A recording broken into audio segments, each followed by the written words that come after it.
Undermount, estamos en Igueldo, en Paseo Aitor Colga 46. Somos una asociación cultural, hacemos cursos, talleres, festivales, conciertos y bueno, ¿qué más?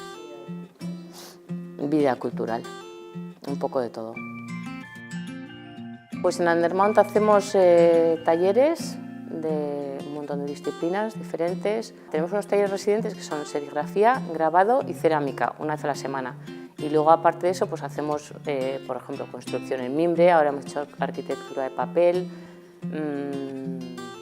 ¿qué más?